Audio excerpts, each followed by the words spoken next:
Bonsoir et bienvenue dans le premier magazine vidéo des Pyrénées-Orientales diffusé sur TV4. Dans ce numéro, vous allez découvrir une enseigne internationale qui vient de s'installer à Perpignan. Reste avec moi.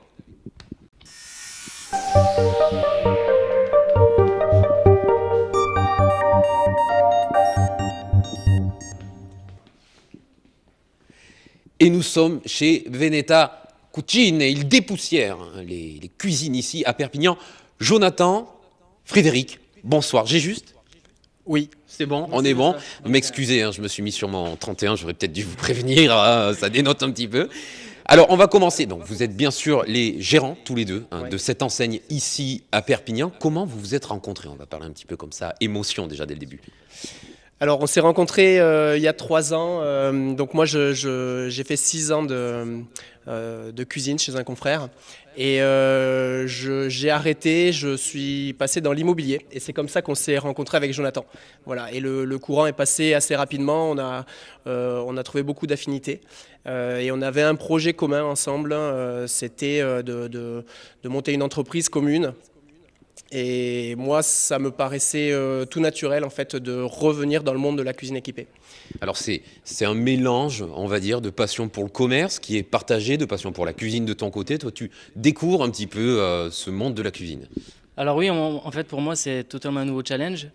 C'est vrai que j'ai connu Fred, il est arrivé dans l'immobilier, j'ai été son tuteur. Ouais. Du coup c'est moi qui lui ai un peu expliqué l'immobilier.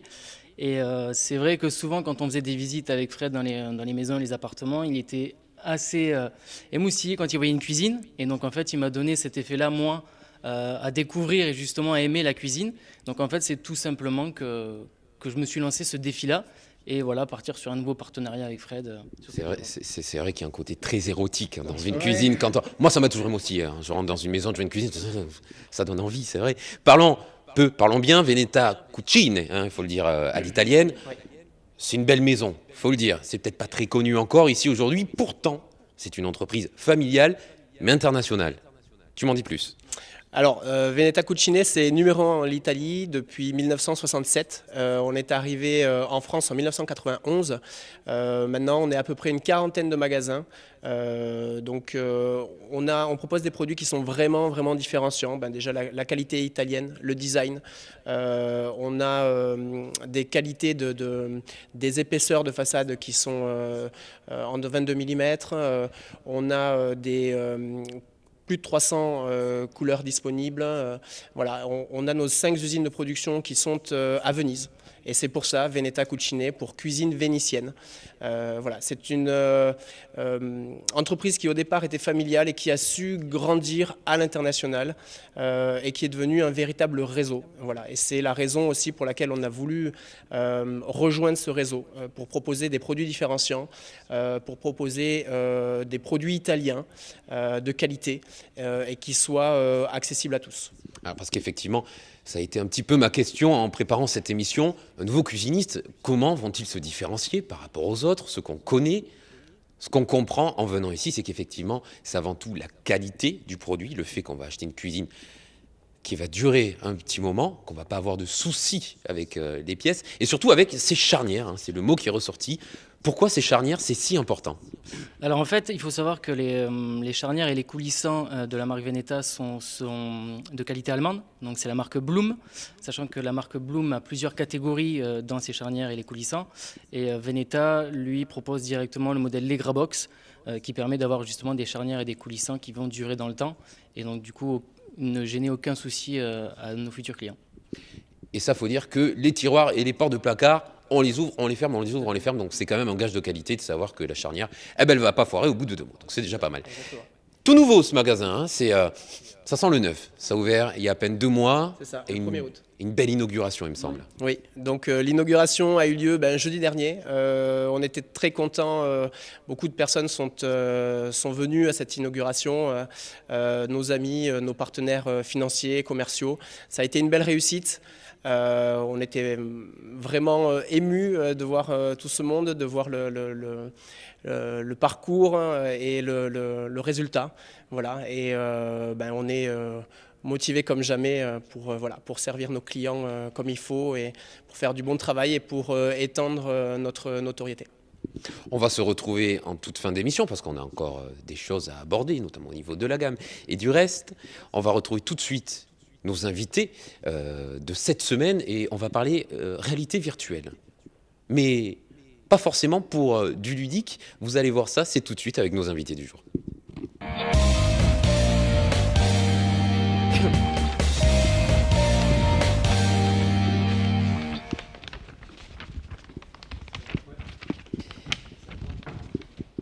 Il casse les barrières et les a priori de la réalité virtuelle.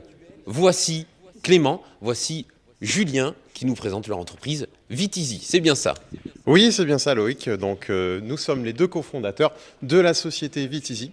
Concrètement, notre activité consiste à réaliser des vidéos 360 degrés dans la région, dans le département, sur des lieux de randonnée et de balade, sur des lieux d'intérêt historique et culturel, comme notamment les châteaux cathares, et ensuite à les proposer en immersion à travers un casque de réalité virtuelle, en animation, donc, pour les personnes en situation de handicap, les personnes en maison de retraite, en clair, les personnes à mobilité réduite qui ne peuvent pas se rendre sur ces lieux.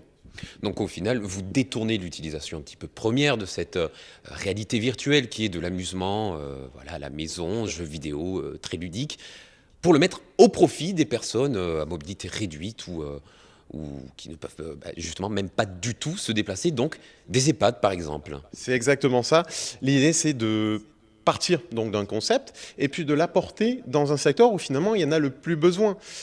Pourquoi ne se cantonner qu'à des choses qui sont ludiques? Effectivement, c'est très bien, mais derrière, un produit comme la réalité virtuelle, un produit comme la vidéo 360 tel qu'on l'a créé, c'est un potentiel touristique, c'est un potentiel d'évasion. Et là où on en a le plus besoin, c'est finalement dans le secteur du médico-social, pour soulager les aidants, pour apporter du bien-être aux personnes. Pour nous, ça faisait sens. On s'est rencontrés en randonnée, on a éprouvé ensemble les plaisirs de découvrir de la liberté, de vivre quelque chose en pleine nature. L'idée, c'était de l'apporter aux personnes qui ne peuvent pas le vivre. L'intérêt, Julien, de Vitizy, il va être thérapeutique, vraiment. Il y a une aide de ce côté-là. Oui, tout à fait. Il y a vraiment un intérêt thérapeutique parce que nous, on travaille particulièrement sur la réminiscence des personnes, c'est-à-dire retrouver les souvenirs, retrouver les sensations qu'ils ne peuvent plus éprouver, tout simplement. Il faut savoir qu'effectivement, quand vous êtes en EHPAD ou en centre de rééducation, vous avez très peu de chances effectivement, d'effectuer des sorties facilement.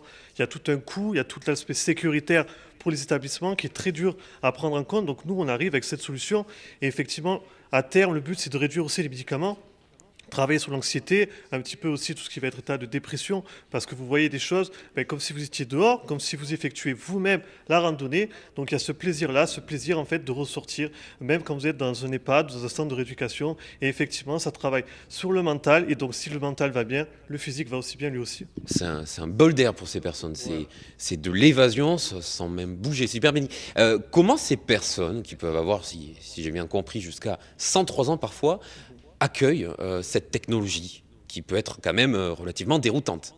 C'est vrai que nous, la première fois qu'on a commencé avec nos premiers clients, on s'est dit effectivement comment ils vont appréhender la chose, comment ça va être perçu de leur part. Et de l'aveu même des directeurs de maisons de retraite, effectivement, ils sont demandeurs. Une fois qu'on a fini l'animation, plus tard, ils demandent quelle destination il va y avoir, quand est-ce qu'on revient. Et finalement, en fait, une fois que la première personne est passée, en fait, les autres directement veulent savoir aussi qu'est-ce qui se passe. Et notamment avec les personnes âgées, c'est aussi là qu'on travaille là-dessus. Et bien, on va vers elles directement, on va leur expliquer la chose tout doucement. Et une fois qu'elles ont compris, ça va tout seul. Et justement, elles en redemandent, contrairement à ce qu'on pourrait croire, elles en redemandent et elles sont contentes aussi d'en parler à leur famille, parfois à leurs petits-enfants, en disant j'ai testé la réalité virtuelle, et les petits-enfants de même se dire pourquoi pas moi aussi en fait. Donc il y a tout cet attrait-là qui leur donne envie d'essayer, et une fois que c'est fait, après ils sont partis directement. C'est un retour dans la jeunesse pour eux quelque part. Oui, c'est vraiment ça. C'est redonner quelque chose, des instants de vie, des instants qui ont pu être vécus en vacances pour une personne, avec sa famille, etc. Le fait de redécouvrir un lieu comme par exemple... Ça peut être très bien les falaises de Leucate, le village d'Eus, le village de Castelnau. Ou Cadaqués, comme j'ai pu l'essayer juste avant cette émission. C'est assez bluffant d'ailleurs. Oui, c'est assez bluffant. Et puis ça permet, voilà, comme le disait Julien, de faire revivre des instants de plaisir, de bonheur, et puis permettre des choses qui ne sont malheureusement plus accessibles à ces personnes, tout simplement. Vous êtes en recherche, bien sûr, de partenariat. Vous venez de lancer votre business il y a quelques mois. Vous êtes en recherche. Comment on vous contacte? Comment peuvent vous contacter les hôpitaux, les EHPAD ou toute personne intéressée par ce genre d'activité un peu nouvelle? Tout simplement sur notre site. Donc vous tapez Vitizy. Donc je pense que ça s'affiche à l'écran. VYTHISI. Et donc, On passe aux chiffres. Voilà, tout simplement. Merci beaucoup. Merci à vous. Très belle initiative. On est sûr que ça va plaire et que ça va fonctionner. Si on allait voir ce qui s'est passé aujourd'hui dans le département, c'est les informations. Le groupe Cavac, constructeur d'ouvrages publics et privés, s'est diversifié dans la promotion immobilière et poursuit son expansion dans les métiers de l'immobilier. Le groupe Cavac est à la recherche de foncier. Vous vendez? Vous avez un projet? Rendez-vous sur www.cavacgroup.com. Nous sommes le mardi 8 octobre. Bonjour, bienvenue sur tv4.fr. La douleur d'une mère à Estagel, la douleur de la maman de Priscilla. Elle a tenu une conférence de presse hier, une semaine après l'arrestation du meurtrier de sa fille. Sophie Gonzalez a lancé un appel à l'apaisement, appel rempli de sagesse et d'émotion.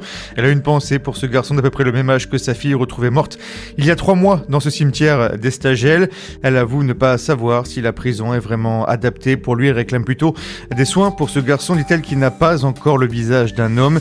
Sophie Gonzalez a également une pensée pour la maman du tueur qui habite aussi à Estagel, une femme qui doit être malheureuse, très triste, ajoute-t-elle. 2 familles se retrouvent meurtries aujourd'hui. Enfin, Sophie Gonzalez a bien évidemment remercié les gendarmes et confié ses craintes quant au procès à venir. Les agriculteurs en colère aujourd'hui, ils ont déposé ce matin 2 bennes de lits de cuve à vin devant les locaux de nos confrères du journal L'Indépendant. Ils se sont ensuite donné rendez-vous à 10h30 au parc des expositions de Perpignan, direction la DDTM, avenue Maréchal Joffre dans le Bas-Vernay. Ils protestent contre la concurrence déloyale, le CETA et le bashing dont ils se disent victimes. Et la grogne s'exprime un petit peu partout aujourd'hui, puisque les retraités se sont mobilisés également. Ils ont défilé ce matin dans les rues de Perpignan pour réclamer une hausse de leur pouvoir d'achat. Les agents des finances publiques poursuivent également leur mouvement contre les fermetures de postes et de trésorerie. Ce matin, ils ont marché entre Cabestany et Perpignan. Enfin, mobilisation aussi des personnels des EHPAD pour réclamer plus de moyens. Le département au chevet de nos stations de ski, les stations de ski, point essentiel de l'économie et de la vie de nos hauts cantons. Un outil à entretenir et le département le sait puisqu'il va investir 30 millions d'euros d'ici 2023 par le biais d'un syndicat mixte lancé hier, un syndicat chargé de faire fonctionner les stations durant les 4 saisons de l'année en développant une offre été et hiver. L'objectif, c'est aussi que nos stations soient désormais complémentaires, que chaque commune puisse proposer une activité différente de sa voisine. Ce syndicat mixte doit aussi permettre de faire des économies en mutualisant certaines dépenses. L'autre bonne nouvelle, c'est qu'après Puy-Valador, le Puigmal pourrait aussi renaître de ses cendres. Le conseil départemental y croit, en tout cas, puisqu'il a voté une subvention de 35 000 € hier. Mais il ne sera plus question de ski alpin, ce serait plutôt un spot de ski de randonnée, VTT, marche nordique ou trail running. Enfin, en rugby à 13, vous le savez peut-être déjà, Toronto a validé sa montée en Super League. Oui, on parle bien de Toronto au Canada. Alors bon, plusieurs petits problèmes se posent quand même, notamment autour de la neige, du froid et du décalage horaire. Le club de Toronto envisage de délocaliser certains matchs en Europe ou en Floride. Mieux que Martin à la plage, nos dragons à Miami, ça fait tout de même rêver, affaire à suivre. Vous retrouvez ce Flash Info sur notre site internet tv4.fr ainsi que sur notre chaîne YouTube. Vous pouvez nous suivre sur les réseaux sociaux, Facebook, Twitter et Instagram. Bonne soirée et à demain. Magie de la télévision, changement de décor, c'est incroyable tout ce qu'on peut faire de nos jours. Je sais, vous êtes surpris, on est de retour avec Sébastien, avec Jonathan et Frédéric. Autant pour moi, toujours chez Veneta Cucine, je vais y arriver, c'est la fin de journée. On va parler maintenant un peu plus en détail du parcours client. Comment ça se passe pour un client qui rentre chez Veneta Cucine et qui a un projet avec lui? Alors, un client qui rentre au magasin, déjà, dans un premier temps, on l'accueille. On lui dit bonjour, oui. On lui dit bonjour, on le laisse faire un tour, on vient le voir pour connaître son projet. On l'assoit, on lui offre un café, une boisson, et puis on découvre avec lui ses goûts, ses besoins, si il est dans du neuf, si c'est de la rénovation, si on doit aller maîtrer si c'est de la rénovation. Et puis une fois qu'on a bien dégrossi le projet, on lui propose un deuxième rendez-vous. Parce qu'en général, un projet prend à peu près 2-3 heures de temps. Donc on préfère le faire au calme pour mieux servir notre client. Et on le rencontre 48 à 72 heures après. Voilà. Et on a un outil 3D qui lui permet de voir dans sa future pièce à quoi va ressembler sa cuisine. Et puis on peaufine avec lui le projet qu'on a déjà commencé. Jusqu'à la casserole sur la gazinière. Alors on va rassurer les clients parce qu'effectivement, Veneta Cucine, c'est fabriqué à Venise, c'est italien, qualité patati patata, 60 000 cuisines par an, des matériaux nobles, du marbre, du bois massif, ça claque, faut le dire, quand on rentre dans le showroom, c'est très beau. Mais niveau prix, niveau prix, est-ce que ça reste accessible quand même, ou on est vraiment sur une catégorie professionnelle de gros banquiers? Alors non, pas du tout. Il faut savoir que Veneta Cucine est une marque donc, qui se situe plutôt entre le moyen et haut de gamme. Donc on peut très bien faire des projets accessibles. En fait, c'est vraiment là la qualité et ce que veut remarquer Veneta, c'est pouvoir rendre en fait la qualité italienne, le design et l'art contemporain accessible à tous, tout simplement. Je suis surpris parce que c'est quand même une marque qui existe depuis 1991, qui est internationale, et on n'en entend pas beaucoup parler au final, il n'y a pas beaucoup de publicité. Ça veut dire que le réseau et la construction se fait simplement par du bouche à oreille et que la qualité du produit au final suffit elle-même. Alors la qualité du produit suffit. Maintenant, on a une réelle volonté, et Veneta Cucine France a une réelle volonté de développer le réseau, d'agrandir partout en France. Et donc je pense que dans les années à venir, on va entendre beaucoup plus parler de nous. Voilà, là pour le moment, on ne compte pas uniquement sur le parrainage, mais c'est vrai que le parrainage joue pas mal. Les personnes qui ont une cuisine Veneta Cucine et qui en sont ravis nous recommandent.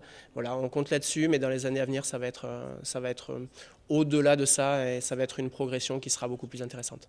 Les précurseurs, donc ici à Perpignan, on peut le dire. Une petite dernière question, on va parler quand même des gammes. Le best-seller, est-ce qu'il y a quelque chose sur lesquels Veneta Cucine se démarque en termes de gamme comparé à vos confrères? Donc oui, comme vous pouvez le voir, en fait, on a le modèle Reflex qui est juste derrière nous. C'est vraiment celle sur laquelle les clients remarquent et là où on peut faire la différence. C'est-à-dire qu'on peut proposer des façades qui sont en verre, posées sur des cadres en inox. Ou bien à côté, on a aussi le modèle la Milano. En fait, ce sont des cadres en bois massif, mais sans poignée. Je vous invite à venir, bien sûr, ici, chemin de la Fosseille, juste en face de Toyota, il faut peut-être le préciser, découvrir ce très beau showroom et puis vous laissez guider, vous laissez porter par Jonathan. Et Frédéric, merci beaucoup de nous avoir reçus. Merci à vous. Tout le succès du monde, bien entendu. Merci, c'est gentil. Merci. Toujours. TV4, le mag, c'est fini pour aujourd'hui. Ah mon Dieu, c'est triste. Mais on se retrouve, bien entendu, la semaine prochaine et surtout demain à 17 h pour le Flash Info quotidien. Moi, c'est la semaine prochaine, mardi à 19 h 40, toujours en direct, en multidiffusion sur Littoral FM TV, les réseaux sociaux, Facebook, YouTube, Twitter, Periscope, je ne sais pas s'il en reste. Et bien sûr, vous me retrouvez demain à partir de 10 h sur Littoral FM. Bonne soirée à tous.